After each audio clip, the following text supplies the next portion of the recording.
네, 김대기 선생입니다. 자, 수능 특강 현대시 4강에 나와 있는 이육사의 꽃과 문정희의 한계령을 위한 연가 같이 공부하겠습니다. 자, 오늘도 뻘소리 없이 바로 직진해서 가도록 합시다. 우선 정답지에 있는 해제를 좀 먼저 보도록 하세요. 이육사의 꽃 같은 경우에 일단 이육사라는 분 먼저 얘기합시다. 이분은 저항시인이라고 불리는 분이죠. 우리가 뭐 이런 이야기는 어릴 때부터 많이 들어왔습니다. 자, 그럼 뭐에 대해서 저항하는 분이냐 하면 당연히 일제강점기의 시인이니까 일제에 저항하시던 분이셨고요. 이분의 시의 특징은 물론 뭐 100%다 그렇다고 말할 수는 없지만 일반적으로 일제 상황, 아주 힘든 상황이지만 이 속에서 희망을 버리지 않고요. 독립에 대한 의지를 보이는 것이 이분의 일반적인 시의 경향이었습니다. 우리가 지금 보려고 하는 꽃이라고 하는 시도 마찬가지 상황이고, 자, 이 시랑 우리가 뭐를 좀 비교해 볼 수 있냐면 같은 작가가 쓴 글 중에서 절정이라는 글, 여기 교과서에 더 많이 실려 있죠.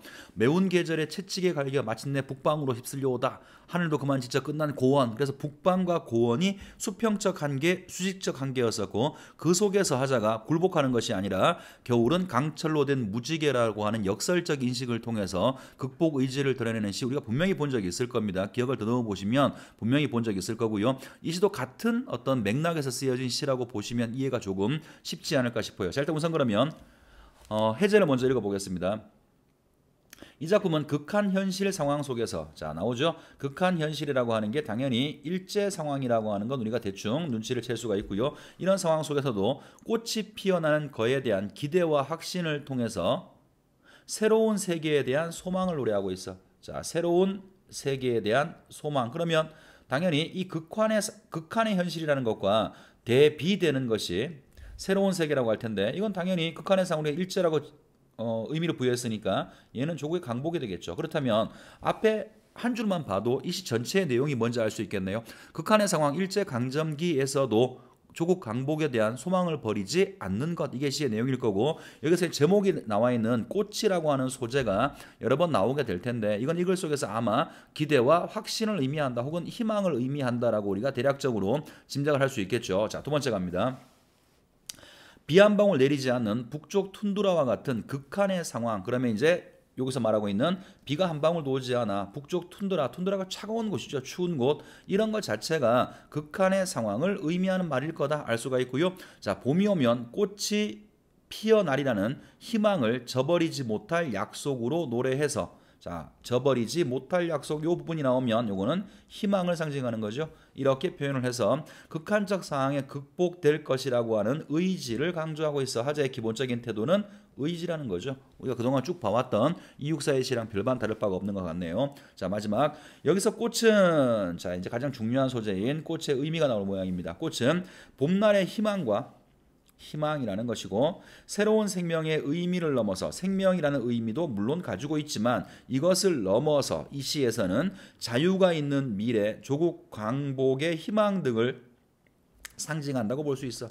조국의 강복의 희망, 예를 상징하는 것이 꽃이라는 거죠. 자, 일단 가이드는 잡았고요. 다시 본문으로 들어가서 시 내용을 살펴보도록 하겠습니다. 자, 읽어볼게요. 동방은 하늘도 다 끝나고 비 한 방울 내리지 않는 그 땅. 그러면 여기까지가 자, 그 땅의 지금 상황을 묘사하고 있는데 하늘도 모두 다 끝났어요. 소멸의 이미지 쓰고 있고요. 비도 한 방울 내리지 않는답니다. 이게 지금 아까 우리가 해제에서 봤었던 극한의 상황에 대한 묘사라고 볼 수 있고요. 당연히 반영론적으로 본다 그러면 일제 강점기 혹은 일제를 가리키는 말일 겁니다. 자, 이렇게 부정적인 상황 속에서도 오히려 꽃은 빨갛게 피지 않던가?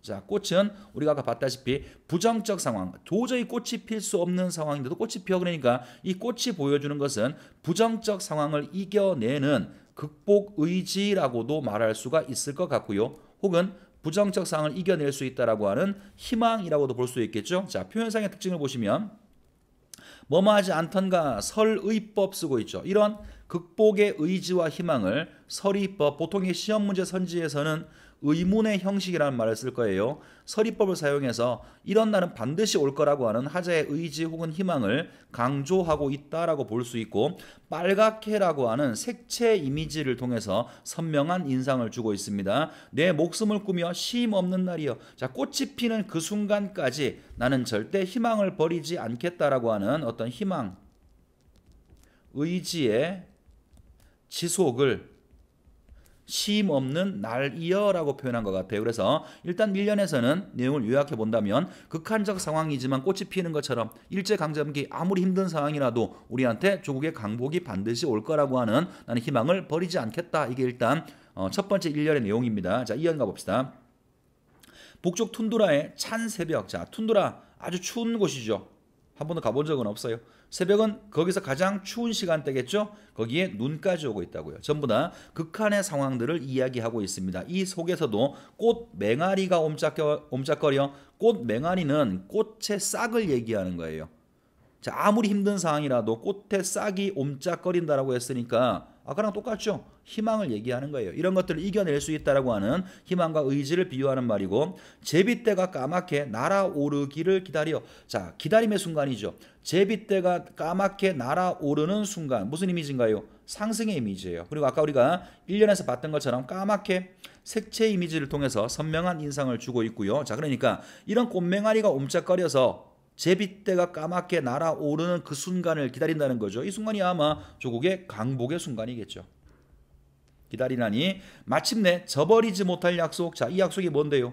우리가 정리해 볼게요. 자, 우리가 지금 극한의 상황 속에 있어. 이거는 퉁치면 부정적 현실이라고 말할 수 있죠. 이 상황 속에서 꽃맹아리가 옴짝거리는 것처럼 희망을 가지고 있으면 반드시 제비떼가 날아오를 거라는 거죠. 희망을 가지고 있으면 우리는 반드시 조국의 광복을 맞이할 것이라고 하는 긍정적 미래, 이렇게 표현해 볼게요. 긍정적 미래에 대한 확신을 보여주는 거죠. 이렇게 될 거라고 하는 건 절대로 저버릴 수 없는 약속이다. 반드시 지켜질 약속이라고 하는 것이니까 미래에 대해서 어떤 긍정적인 확신을 보여주는 부분이 이 연의 마지막 부분이라고 볼 수가 있습니다. 자, 이제 마지막 3년으로 갑니다. 한 바다복판 용소숨 치는 곳. 아까 1년 2연하고 3년은 결이 조금 다릅니다. 1년과 2연에서는 극한적 상황이지만 그 속에서 의지와 희망을 버리지 않겠다는 걸 보여주는 것이고, 3년은 이미 그러한 극한적 상황이 모두 다 지나간 새로운 세계가 왔다라는 전제하에서 쓰는 것 같아요. 다시 보겠습니다. 한 바다복판 용소숨 치는 곳, 또 역시 상승의 이미지를 쓰고 있습니다. 바람결 따라 타오르는 꽃성이죠. 자, 꽃이 희망이었는데 그런 것들이 다 모여서 성을 이룬 것이니까 아마 이 꽃성은 쉽게 말하면 조국이 강복된 조국을 말하는 것이겠죠. 강복된 조국, 혹은 좀 추상적으로 말씀을 드린다 그러면 하자가 지향해왔던 이 극한적 상황 속에서도 지향해왔던 새로운 세계라고도 이야기할 수가 있을 것 같습니다. 자, 꽃성에는 나비처럼 치하는 해상의 무리들, 요거는 누구냐 하면, 자, 지금 꽃성은 이미 조국의 강복이 이루어진 상태인 거죠. 그러면 이 사람들이 여기에 있는 사람들을 아마 해상의 무리라고 불렀으니까 강복된 조국의 우리 민족을 얘기하는 말일 거예요. 이런 강복된 조국을 함께 즐길 수 있는 우리 민족인데 왜 굳이 앞에다가 회상이라고 불렀냐 하면, 제 생각에는 이미 이 사람들은 어려운 극한의 상황을 지나온 사람들이죠. 그죠? 꽃성에 있는 사람들이니까. 그러니까 지나온 상황을 추억하는 무리들. 아, 우리 그렇게 힘든 상황을 지나왔지. 그 상황을 지나온 조국의 강복에 있는 우리 민족을 해상의 무리라고 불렀습니다. 자, 이 해상의 무리들아, 오늘은 어떤 건데요? 오늘은 다시 현실이죠. 그죠? 하자가 놓여있는 극한의 현실. 오늘 내 여기서 너를 불러보겠다. 이 말은 그 순간이 올 때까지, 이 꽃성에서 해상의 무리들과 만나는 그 순간까지 나는 희망과 의지를 가지고 살아가겠다라고 하는 하자의 삶의 태도를 보여주는 것 같아요. 그러면 시 내용 자체는 그게 복잡하진 않습니다.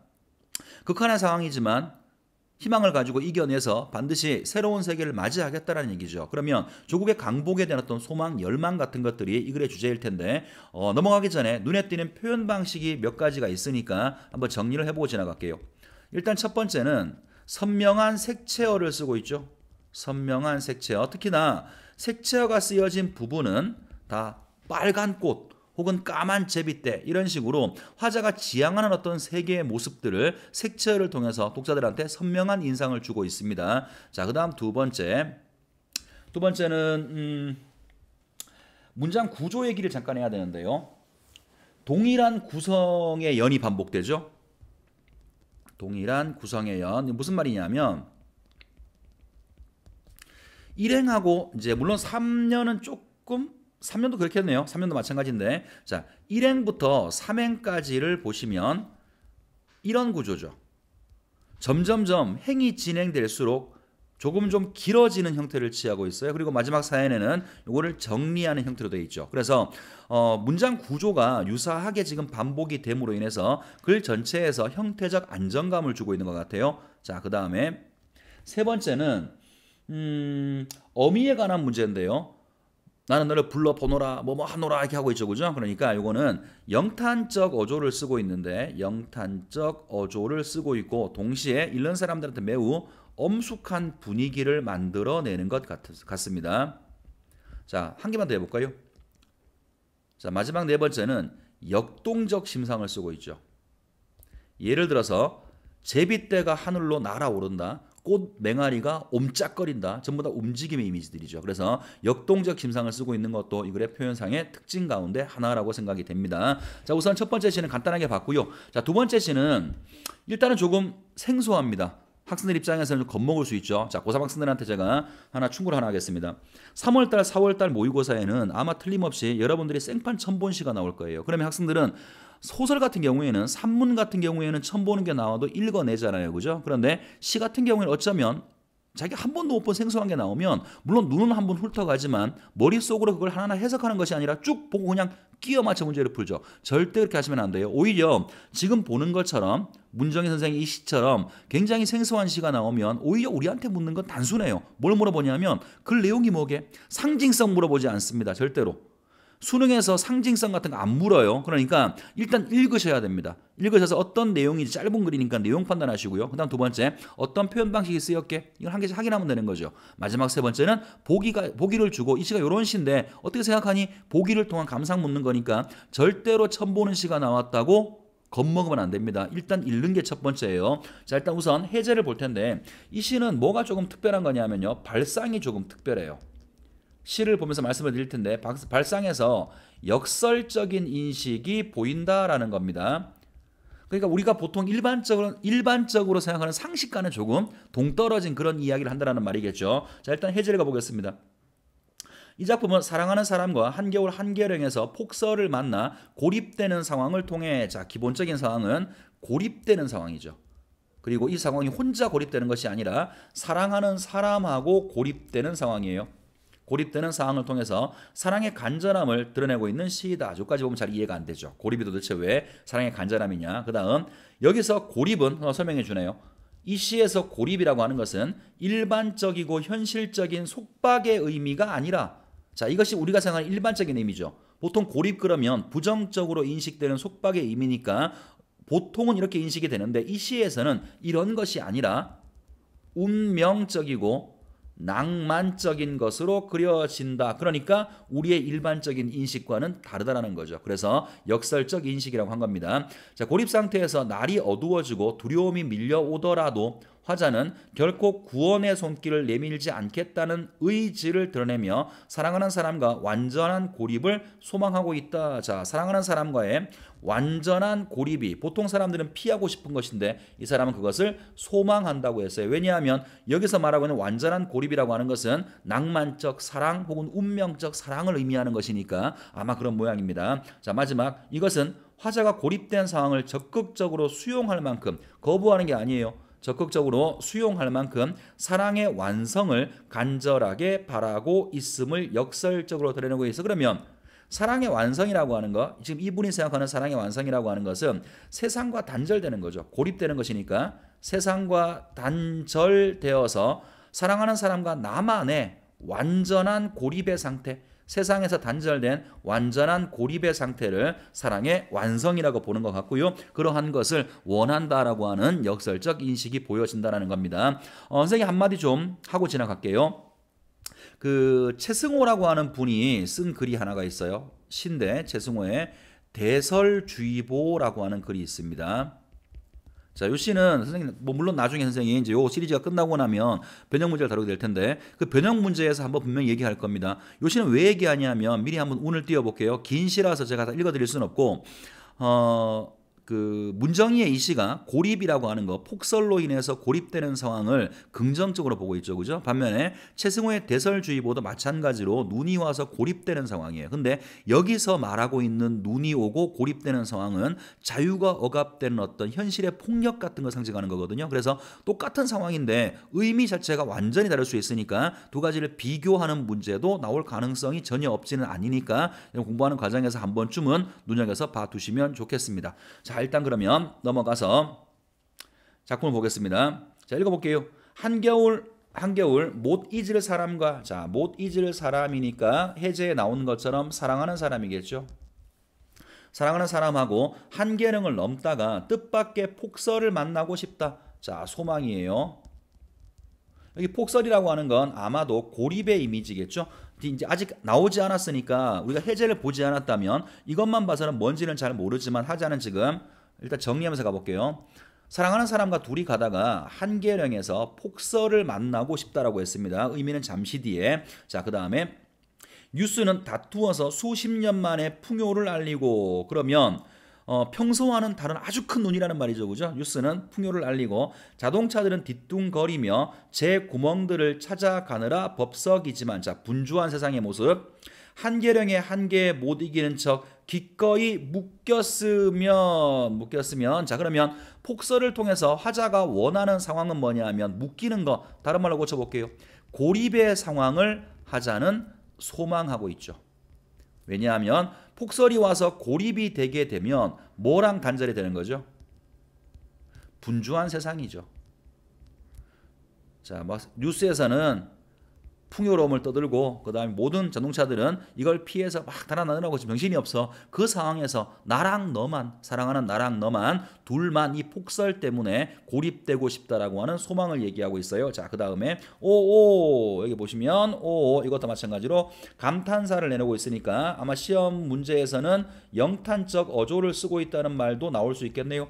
자, 오오, 눈부신 고립, 사방의 온통 흰 것뿐인 동화의 나라에서, 자, 다른 사람들은요 고립되어서 거기서 벗어나려고 하는데 이 사람은 그것이 눈부시다고 표현했고 오히려 낭만적으로 동화의 나라라고 표현했죠. 그러니까 이런 것들이 우리의 일반적인 생각과는 다른 역설적 인식이 되는 겁니다. 동화의 나라에서 발이 아니라 운명이 묶였으면, 그러면 이 사람은 고립 자체를 뭐라고 보냐면 님과 나의 운명적 사랑이라고 보는 거죠. 세상과 단절되어서 이 폭설 속에서 님과 내가 운명적 사랑으로 묶였으면이라는 소망을 드러내고 있습니다. 자, 다음 볼게요.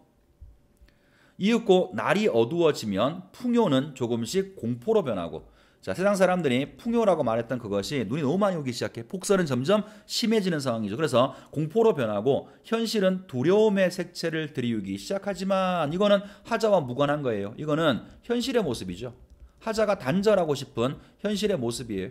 이 사람들은 눈이 오는 걸 공포로 인식하죠. 그죠? 그 다음에 두려움으로 인식한단 말이에요. 하지만 하자는 반대죠. 눈이 오는 폭설이라고 하는 게 두려움이 아니죠. 하자 입장에서는 원하는 상황이 되는 겁니다. 그래서 현실의 모습하고 하자가 원하는 어떤 것은 서로 대비된다고 볼 수 있겠죠. 하자는 폭설이라고 하는 것을 소망하는 상황인데, 혹은 자신의 어떤 운명적 사랑을 볼 수 있는 그런 순간인데, 현실의 모습들은 그것을 공포라고 보고요, 같은 말로 두려움이라고 보고 있으니까 하자하고는 조금 다른 관점이겠죠. 자, 이런 상황에서 헬리콥터가 나타났을 때에도 나는 결코 손을 흔들지 않으리. 헬리콥터, 아마 이거는 구조하려고 나타난 것이겠죠. 이걸 아까 해제에서는 구원의 이미지라고 이야기를 했어요. 헬리콥터가 고립된 사람들을 구원하러 나타났을 때에도 나는 결코 손을 흔들지 않으리. 구원의 거부죠. 그죠? 왜냐하면 하자는 지금 현재 상황을 충분히 만족스럽게 생각한 상황이니까 헬리콥터에서 구조되게 되면 이런 운명적 사랑이 깨어지게 되는 거지. 당연히 거기에 대해서 손을 흔들지 않겠다고 말하는 것은 당연스러워 보입니다.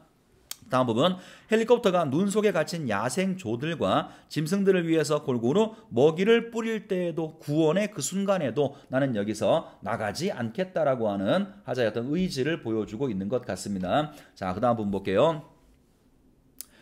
시퍼렇게 살아있는 젊은 심장들을 향해서 까만 포탄을 뿌려대던 헬리콥터. 자, 시퍼렇게 살아있어. 까만 포탄.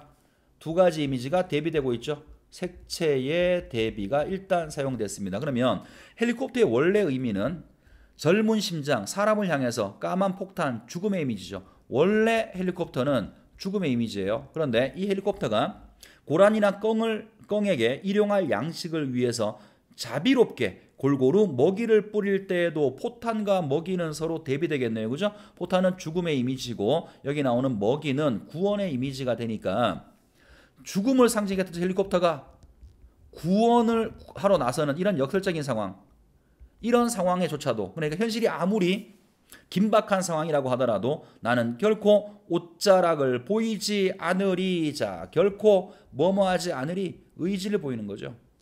아니면 이러한 상황, 님과 내가 고립되어 있는 상황에서 절대로 벗어나고 싶지 않다라고 하는 하자의 강한 소망, 열망을 보인다고도 말할 수가 있습니다. 아름다운 한계령에 기꺼이 묵혀. 자, 기꺼이 묵히는 거죠. 그래서 아까 우리가 이런 말 본 적 있어요. 능동적 거부람을 본 적 있죠. 그냥 숨는 게 아니지. 그게 아니라 기꺼이 난 여기에 있을 거야. 하자가 능동적으로 구원의 손길을 거부하는 겁니다. 기꺼이 묶여서 난생 처음 짧은 축복에 몸둘 바를 모르리. 자, 축복이라고 말했어요. 왜 그럴까요?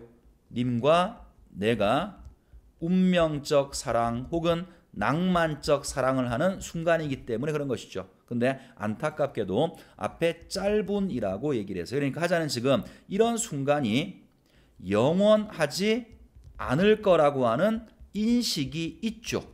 그러니까 하자 입장에서는 이 순간을 더더욱 즐기고 싶어 하게 되는 겁니다. 사실은 이 얘기를 조금 이렇게 뭐랄까요, 속물적으로 말을 한다 그러면 되게 좀 이렇게 그런 상황이에요. 그죠? 그런 상황인데 어쨌든 그런 뭐랄까 속되게 말할 수 있는 상황도 굉장히 낭만적으로 잘 표현된 시 같습니다. 자, 그러면 두 시가 앞에 시는 현실에 대한 저항이고요. 두 번째 시는 어떤 사랑하는 상황에 대한 낭만적인 시니까 전혀 맥락이 달라 보이는 시인데 어떻게 묶여서 문제가 출제가 됐는지 한번 확인들을 해보도록 하겠습니다. 자, 우선 1번 보겠습니다. 보기는 기역 미음의 사전적 의미이다. 보기와 관련적 가와 나를 이해한 내용이다. 적절치 않은 거. 자, 오히려 마침내 기꺼이 이윽고 결코 전부 다 부사들이죠. 이러한 부사들이 각각 어떤 의미를 가지고 있는지 설명이 되어 있습니다. 여러분 아마 분명히 이 강의를 듣기 전에 미리 풀어봤을 것 같으니까 선생님 굳이 읽어보진 않을게요. 자, 바로 1번으로 가서 확인을 해보겠습니다. 자, 기역은 오히려입니다. 오히려. 자, 오히려 기역을 통해 앞뒤 상황을 대비하고 있으며 오히려는 대비다. 자, 부정적인 상황이지만 오히려 이래. 대비 맞죠? 그죠? 대비 일단 맞습니다. 그 다음 색채 이미지를 사용하여 오히려 빨갛게 사용하여 관련된 대상 누구? 꽃이죠. 꽃에 대한 화자의 태도를 부각하고 있다. 그래서 아무리 힘든 상황이지만 희망을 가지겠다는 의지를 드러내고 있다. 1번은 문제가 없습니다. 자, 그 다음에 니은은 다시 뭐였냐면 니은이 마침내입니다. 마침내. 자, 2번 니은을 통해 어떠한 상황이 완료될 것. 자, 마침내 뭐뭐가 됐어. 기다리던 순간이 완료됐어. 문제없죠. 드러내고 있으면 앞으로 일어날 일의 당위성을 강조하고 있다. 당위성이 무슨 말이에요? 당연히 그렇게 될 거라는 거죠. 확신을 얘기하는 거죠. 그치? 마침내 절대로 저버릴 수가 없어. 반드시 이렇게 될 거야. 당연히 그렇게 될 거야. 확신을 이야기한다라는 말과 바꿀 수가 있으니까 2번도 문제가 없습니다. 3번. 자, 디귿은 기꺼이네요. 기꺼이. 자, 디귿을 통해 화자의 능동적 자발적인 태도를 강조하고 있으면 그렇죠. 기꺼이 난 뭐뭐 할 거야 받아들이겠다는 것이니까 능동적이고 자발적인 태도. 오케이. 그 다음 주어진 상황에 대한 하자의 인식을 표현하고 있어. 그 상황 나는 헬기가 나를 구하러 오는 상황을 피하고 난 고립되는 이 상황을 기꺼이 받아들일 거야. 하자의 어떤 상황 인식을 보여주고 있죠. 자, 4번 갑니다. 자, 리을은 이윽고입니다. 이것도 어떤 기다리는 순간이 이루어진 거네요. 리을을 활용하여 시간의 경과를 제시하면서 자, 이윽고 뭐뭐가 됐어. 이까지 시간이 흘러온 거니까 시간의 경과 문제 없습니다. 여기까지 일단 오케이. 하자가 가정한 상황이 변화된 상태를 구체적으로 드러내고 있다. 자, 하자가 가정한 상황이 변화됐어요. 어떻게? 자, 리을 부분을 보시면 한번 찾아볼게요.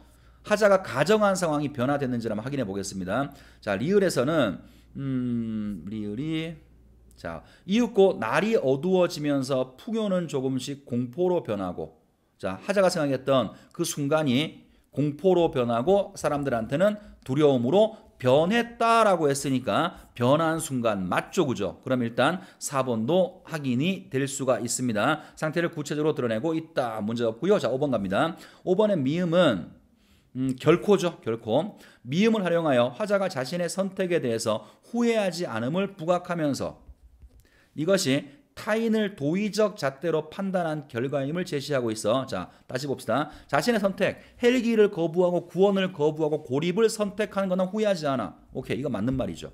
문제는 뭐냐면 그렇다고 해서 타인의 도의적 잣대, 도의란 말이 뭔가요? 도덕적 잣대인 거죠. 저놈은 나쁜 놈이고 저놈은 이런 놈이야. 타인을 도덕적 잣대로 판단하는 것은 이 글 내용과 아무런 관련성이 없죠. 다시 조금 부연 설명을 해보이면 나는 지금 고립돼 있어. 고립을 선택했어. 근데 저 헬리콥터를 타고 구원의 손길을 지향하는 놈들 나쁜 놈들이야? 이런 말 하고 있는 게 아니잖아요. 그죠? 다른 사람들은 다 그런다고 하더라도 나는 이것을 선택하겠다는 것이니까 다른 사람들에 대한 비난이라든가 도덕적 판단은 글 속에 전혀 나오는 바가 없습니다. 자, 선생님이 일부러 좀 쉬운 문제를 일부러 좀 난해하게 풀어봤어요. 한번 생각해 보세요, 여러분들. 선생님이 지금 이 강의를 하는 동안에 사실 EBS 실력님 문제가 굉장히 쉽습니다.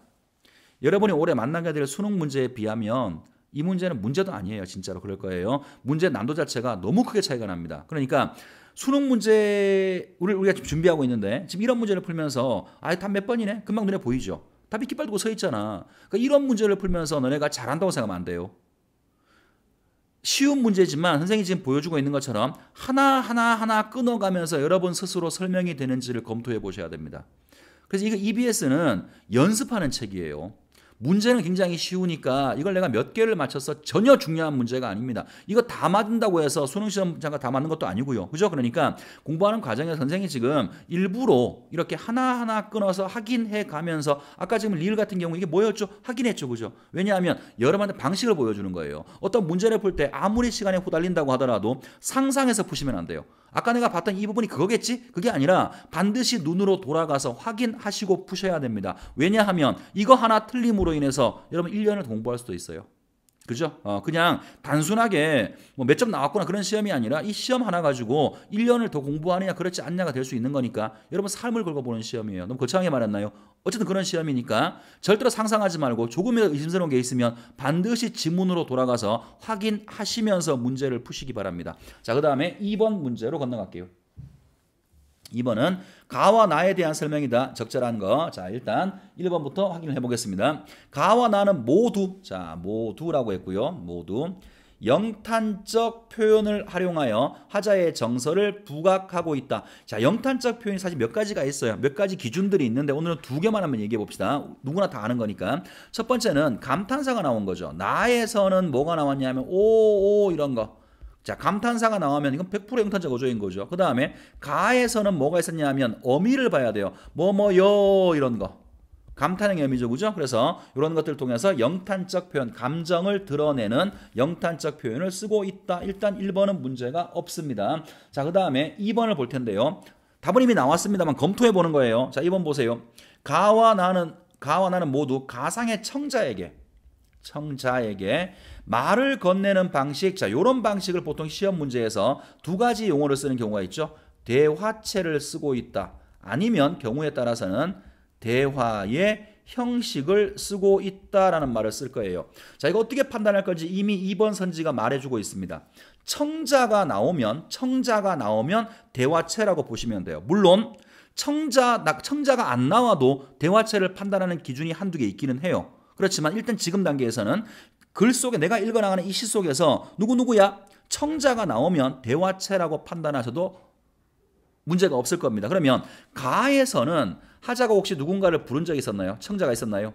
회상에 물이 드라라고 불렀죠. 가는 그러면 대화의 형식이라고 말할 수 있어요. 반면에 나는 누군가를 부르는 게 하나도 없죠. 그죠? 그냥 혼잣말처럼 하고 있는 거니까 나는 독백체라고 보셔야 됩니다. 자, 1번, 2번 선지가요. 이게 별거 아닌 것처럼 보이는데 영탄적 어조하고 대화체가 사실은 모의고사나 그런 데서 제일 많이 물어보는 표현상의 특징이에요. 그래서 여러분들은 지문은 바뀌겠죠. 지문이 바뀐다고 하더라도 영탄적 어조라는 선지가 나오거나 대화체라고 하는 선지가 나오게 되면 내가 어떻게 도대체 이걸 판단해야 될 것인가 기준점들을 가지고 가는 게 필요할 겁니다. 자, 세 번째 보겠습니다. 가는 나와 달리 일단 이런 거 나오면 나와 달리는 일단 뺀 상태에서 보자 그랬죠. 가는 미완의 문장 종결 방식을 활용하여 시적 여운. 자, 미완의 문장 종결 방식 무슨 말인가요? 문장의 제일 마지막에 서술어가 온 게 아니라는 거죠. 근데 읽어보시면 가나다 모두 다 각각의 연의 마지막 문장에 서술어가 와 있을 거예요. 그러니까 미완의 문장이라는 말은 전혀 해당 사항이 없고요. 그 다음에 이제 만약에 3번에서 이거 봤더니 맞다 그러면 그 다음 검토할 게 나와 다른지를 검토해야 되는데 이미 3번은 나와 달리를 검토할 것도 없이 틀려버린 것이니까 더 이상 볼 것도 없죠. 물론 나도 미완의 종결 방식 쓰는 게 없을 겁니다. 모두 다 틀린 설명이에요. 자, 그 다음 4번으로 갑니다. 4번은 가는 나와 달리 또 역시 빼놓고 봅시다. 가는 나와 달리 시간의 변화에 따라 화자의 태도 변화, 웃기시네. 화자는 처음부터 마지막까지 희망과 의지를 보이고 있죠. 나도 마찬가지 아닌가요? 나도 처음부터 마지막까지 고립에 대한 소망을 말하고 있으니까 4번 선지도 모두 해당 사항이 없는 얘기입니다. 자, 5번 나는 가와 달리 그럼 가를 빼볼게요. 나는 시대 상황을 상징하는 시어를 통해 시대 상황 어떻게 알아요 이거?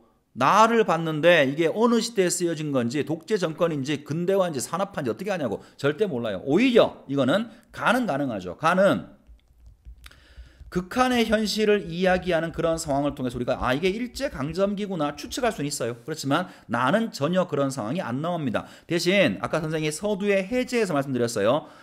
대설주의보라고 하는 시가 나오게 되면 요거는 독재 상황을 이야기하는 거라 그랬죠. 그죠? 요 시가 왠지 만약에 문정인 선생의 이 시가 나오게 된다 그러면 같이 엮이기 되게 좋은 시 같으니까 저랑 기회가 되면 보시고 좀 급한 사람들은 인터넷 한번 뒤져보세요.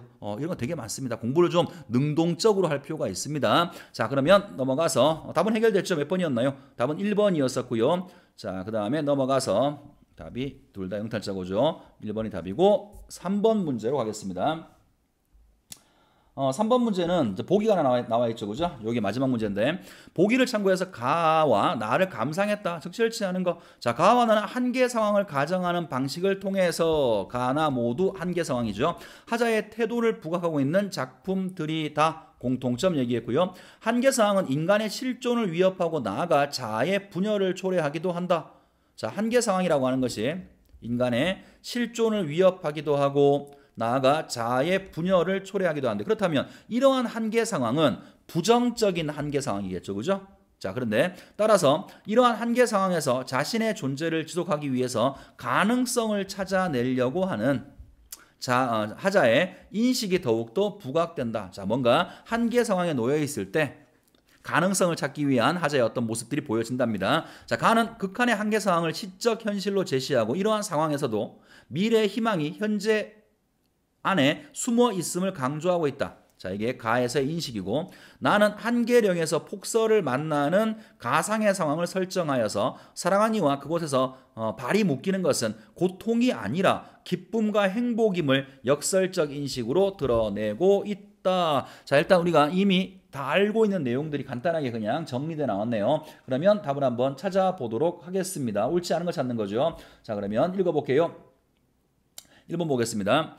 가에서 하늘도 다 끝나고 비 한 방울 내리지 않는 불모의 상황과 자, 전부 다 극한의 상황이었죠. 북쪽 툰드라의 찬 새벽의 혹한의 상황을 전부 다 극한의 상황 병치한 것은 나란히 뒀다라는 말이죠. 이 두 개를 나란히 둔 것은 극한의 한계 상황을 부각하기 위한 의도. 두 개 모두 다 한계 상황이니까 1번 문제 없습니다. 2번 가에서 눈속 깊이 꽃맹아리가 옴짝거리고 꽃성을 이루고 제비때가 날아오는 희망적인 봄이 도리하리라는 기대는 하자의 이러한 기대는 화자가 자신의 존재를 지속하기 위한 가능성을 찾아내는 인식으로 볼 수가 있어. 자, 무슨 말이냐면 부연 설명을 하면 아무리 힘든 상황이지만 그 속에서 자신의 생존을 위협받는 상황에서 자신이 살아남기 위해서 그 상황에서 자신의 존재를 찾기 위해서 이 사람은 희망의 인식을 갖기 시작했다는 거죠. 부정적인 상황에서 살아남기 위한 가능성, 나는 희망을 가지고 의지를 가지고 살아갈 거야, 이런 모습으로 표현됐다고 보는 것이니까 2번도 문제가 없고요. 자, 3번.